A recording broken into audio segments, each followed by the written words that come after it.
جسمانی امراض کے لیے حکیم محمود الحسن توحیدی چینل کو سبسکرائب کیجیے۔ بسم اللہ الرحمن الرحیم۔ الحمدللہ وحدہ، صدق وعدہ ونصر عبدہ، اعز جندہ وحزم الاحزاب وحدہ، والصلاة والسلام علی من لا نبی بعدہ ولا رسول بعدہ ولا معصوم بعدہ، اما بعد۔ محترم ناظرین کرام، السلام علیکم ورحمۃ اللہ وبرکاتہ۔ ہمارے وہ بھائی یا وہ نوجوان بچے جو اعلیٰ تناسل چھوٹا ہونے کی وجہ سے بہت پریشان ہیں، جن کا اعلیٰ تناسل کسی تلے سے، کسی مالش سے، کسی تیل سے بڑا نہیں ہوتا، وہ صرف یہ ایک چھوٹی سی چیز استعمال کر لیں، وہ ہمیں دعائیں دیں گے، کیونکہ یہ ایسا معاملہ ہے کہ بہت سارے نوجوان جو ہیں وہ احساس کمتری کا شکار ہوتے ہیں۔ اب شادی سر پہ ہے اور انہیں بیچاروں کو پریشانی ہے، ساری زندگی کی غلط کاریاں ہیں، یا وہ غلط سوسائٹی کی وجہ سے، دوستوں کی وجہ سے بچے جو ہیں وہ مشتزنی کرتے ہیں، ہینڈ پریکٹس کرتے ہیں، جس کی وجہ سے اعلیٰ تناسل بہت کمزور ہو جاتا ہے، چھوٹا ہو جاتا ہے۔ جب شادی کا وقت آتا ہے پھر حکیموں اور طبیبوں کے پاس بھاگتے ہیں، پھر علاج کا ٹائم کہاں ہوتا ہے؟ اگر کسی کی شادی میں ایک تو ہفتے ہے تو وہ پھر بیچارہ شادی کور سے گزارا کرے گا، علاج کا ٹائم تو نہیں ہوتا۔ اس کے لیے تو کم از کم 2-3 ماہ ٹائم ہونا چاہیے، کسی اچھے طبیب سے علاج کروائے تو ٹھیک ہو جاتا ہے۔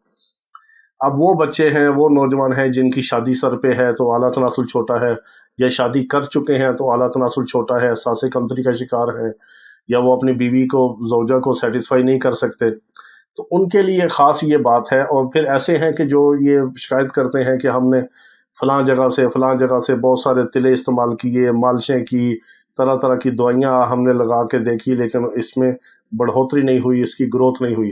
تو سب سے اہم بات یہ ہے، میں اکثر یہ بتاتا ہوں کہ اعلیٰ تناسل جو ہے ایک تو موروثی ہوتا ہے۔ بعض لوگ موروثی طور پہ ہوتے ہیں، ان کے اعلیٰ تناسل چھوٹے ہوتے ہیں، وہ کسی دوائی سے بڑے نہیں ہوتے، اور بعض لوگ ایسے ہیں کہ جو موروثی طور پہ ٹھیک ہیں، اپنی غلطیوں کی وجہ سے بچوں نے وہ نقصان کیا ہوتا ہے تو اس کا علاج ہو جاتا ہے۔ تیسرے نمبر پہ یہ ہوتا ہے کہ کھٹی چیزیں استعمال کرتے ہیں، پرہیز نہیں کرتے، اس سے بھی فائدہ نہیں ہوتا۔ مالشوں سے صرف اعلیٰ تناسل بڑا نہیں ہوتا، یہ میں اکثر نوجوانوں کو بتاتا ہوں۔ پھر بعض یہ ہے کہ ان کی عمر 35-40 سال ہو گئی ہے، اس عمر میں بھی جا کے پھر زیادہ عام جو تیل ہیں وہ افیکٹو نہیں ہوتے، اثر نہیں کرتے۔ تو اس کے لیے جو خاص چیز ہے وہ یہ ہے کہ آپ تو پرہیز کریں۔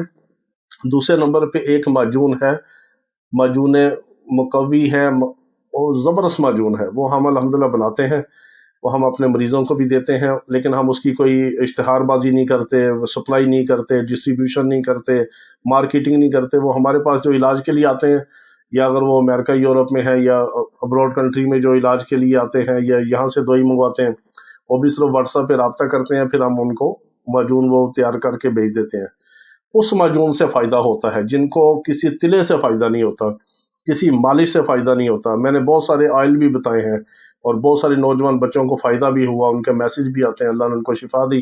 اور کئی ایسے بھی ہیں کہ جو کہتے ہیں کہ ہم نے آپ کا بھی بتایا ہوا ٹوٹکا آزمایا، تیل استعمال کیے، جو آپ نے بتائے وہ ہم نے بنا کے کیے، کسی اور کے بنائے ہوئے بھی خرید کے لیے، پھر بھی فائدہ نہیں ہوا۔ ان کے لیے گزارش ہے کہ ایک تو پرہیز کریں، کھٹی اور سرد اور ترش چیزوں سے بچیں۔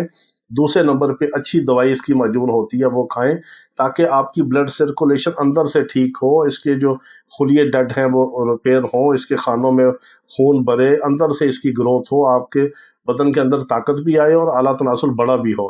یہ ہوتا ہے اچھی دوائیوں اور معجونوں سے، اور وہ بے ضرر ہے، اس کا کوئی نقصان نہیں ہے۔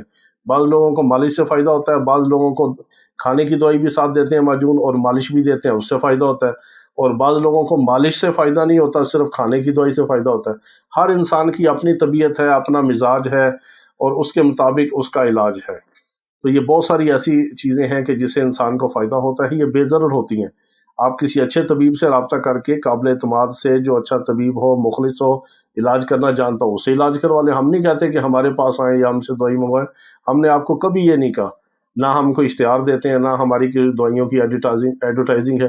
اللہ نے ہمیں ایک عزت دی ہے، ایک پہچان ہے ہماری، ایک نام ہے۔ ہم اخلاص اور دیانتداری کے ساتھ علاج کرتے ہیں، میرا اللہ اس کو شفا دیتا ہے ہر مریض کو، وہ ہمیں دعائیں بھی دیتے ہیں۔ تو یہی آپ سے گزارش ہے کہ پرہیز کریں، احتیاط کریں، کسی اچھے معالج سے اس کا علاج کریں تاکہ اللہ تعالیٰ آپ کو شفا دے، آپ احساس کمتری کا شکار نہ ہو، آپ کی زندگی خراب نہ ہو، آپ کا گھر خراب نہ ہو۔ اللہ رب العزت تمام بیماروں کو شفاء کاملہ عاجلہ مستمرہ عطا فرمائے۔ وآخر دعوانا الحمدللہ رب العالمین۔